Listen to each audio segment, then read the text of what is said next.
Hello and welcome. Today I'm in the USS Enterprise. Battle starts. Shields up, red alert. Wait, wrong Enterprise. This is in fact the long-awaited Tier 8 US aircraft carrier. Now, as you've probably noticed, this is still a work in progress and all the stats are still subject to change, and this is my first impression of the ship, so I don't even have that much experience with her. Now, the Enterprise is special in that she has a 222 loadout as a US aircraft carrier, and every single squadron has 5 planes. Now, the downside is that the planes are tier 7, however, she gets a hangar capacity of 96, far exceeding any other tier 8 carrier, or, lower as well. However, I find her to be weak, mostly because a huge amount of your damage comes from your torpedo bombers, right? Unfortunately, the Enterprise has the worst torpedo drop pattern I have ever seen in this game. It is incredibly wide, and the issue with it is that it's difficult to hit ships, especially battleships. You have to hit something that is the size of a Kurfürst to actually land all of your torpedoes. And, you are attacking then a tier 10 battleship with tier 7 planes. Now, in terms of fighters, because they are tier 7, and you have 6 of them with air supremacy, that's actually quite okay. You can quite effectively fight ships. As you can right now see, that's the torpedo patterns width. It's bigger than that Gneisenau, and it's difficult to drop with this pattern. Now, it was still a fairly successful drop, one reason because the Gneisenau wasn't paying that much attention and reacted in the worst way possible. Now, the dive bombers are basically Ranger dive bombers, and there are 6 of them with air supremacy, so they can deal quite a bit of damage. However, US dive bombers are still fairly inaccurate, so you rely heavily on RNG. Now, in this case, currently, right now, there is a defensive fire going on, so the drop pattern is larger than usual. However, I still got quite lucky, got my 1 fire, but the drop pattern is standard US sized. Now, the fighters are actually fairly effective, at least in my random battles, they work quite okay. And as you can see, you can still do fairly well with them. Now, I said earlier that I thought the Enterprise was weak, right? Now, if you watch this game, you might go, what do you mean she is weak? Look at how much damage you did, look at how well you did. Well, that is true. You have to remember though that this is a sample size of 1. That is, you see a game that was good. It is a biased result, you can't really make conclusions based on this. I think that overall the Enterprise in her current form wouldn't perform very well, on average at least. Mostly because, well, most of your damage will come from torpedo bombers, and the drop pattern is very bad. And the issue is that because you are tier 8, you will get into many tier 10 matches, and the problem with all of this is that the anti-air from tier 6 to tier 8 has a massive jump. So if you get into a match where you are bottom tier, you are going to have a very, very hard time against almost anything, even battleships. I guess the exception is destroyers, however, due to the torpedo bomber drop pattern, it's actually very difficult to try to take out destroyers. Now, if you're top tier, that is, the match is mostly tier 8 or something along those lines, you're quite fine because the anti-air of those ships isn't powerful enough to cripple your strikes. But if you're like dropping into Iowas or near Minotaurs or similar, you will have a very, very bad time. Now, the good thing is that the Enterprise can still damage over time stack. That is, you can flood a ship, then follow up with torpedo bombers and, get flooding damage, etc. All of this works. So, you're not actually going to have always a horrible time. It's just that it's difficult to drop on many ships. Right now I'm dropping onto a North Carolina. Now, I don't know if this guy is anti-air focused or not. And, I don't know how he's going to react. so it's difficult to judge if he's going to, massively affect my strike. But so far it doesn't seem to be, because he started to turn in way too late. And he doesn't actually seem to be anti-air spec in any fashion. Now, he did shoot down one plane. Oh, okay, he shot down 3 torpedo bombers. But as you could see, different torpedo bombers from different squadrons were shot down, so he didn't actually click on any of the planes, which meant that, she dealt 30% less anti-air damage per second. But this does mean that I will be able to follow up on this. Oh, never mind. My division mate, Robin Toth, in the Takao took her out instead. So I guess I might as well drop my dive bombers on this Belfast. And as you've noticed, this is actually Belfast anti-air that is killing some of the dive bombers. Belfast isn't exactly known for her anti-air, but I guess it could be up to RNG. Okay, I'm gonna keep the other dive bomber around for a while, to set up for the next torpedo bomber drop. I will try to go and intercept some of the enemy torpedo bombers. I would say that the Shokaku actually should hold the upper hand in this kind of a match, at least in terms of dealing damage. Because Shokaku can drop torpedoes very well. I know that in this case I am against the Lexington, but usually the Shokaku is considered the stronger ship, and I actually think that even after this, even after they add the Enterprise, the Shokaku is still going to be the strongest Tier 8 carrier. And I think that while the Enterprise does feel better than the Lexington, I think if the Lexington got a 1-1-2 loadout, I actually think the Lexington might do slightly better, because remember, Ranger dive bombers are actually quite a bit weaker than Lexington ones. So, the dive bomber the dive bombers are rather lacking, and your torpedo bombers aren't actually that much more successful than what Lexington torpedo bombers are like. Now, you do have a fighter advantage, which is actually quite nice over a potential 1-1-2 Lexington.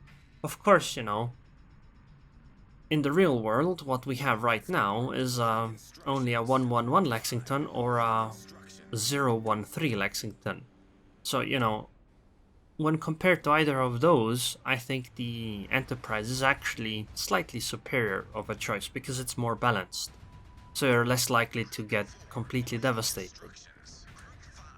But overall, I am completely unimpressed by this ship. Like, even the testing period is going to be a bit of a grind, because it just doesn't feel that powerful. Most of my games so far that have went well because the enemies either played poorly or matchmaking gave me very favorable circumstances. So I'm gonna try to do a follow-up on this Bismarck. I'm thinking of only using 1 torpedo bomber, but the drop pattern probably won't allow for it. Now I have to say, the Kaga feels very powerful, and I think she is, so, coming from the Kaga to this feels kinda weird.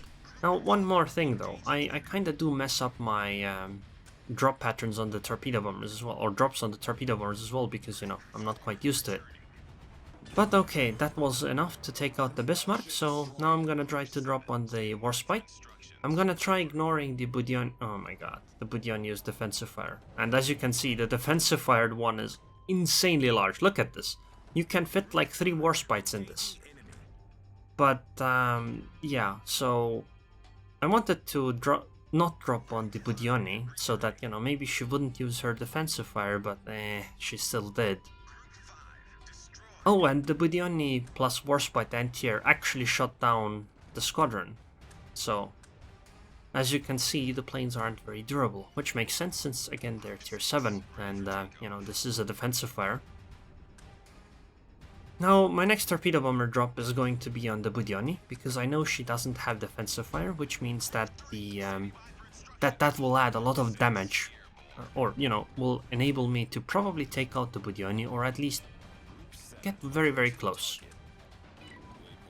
Remember to use your fighters to strafe, because I am against Strike Lexington, so, I kinda get lost in what I'm doing, because the enemy carrier doesn't actually pose much of a threat.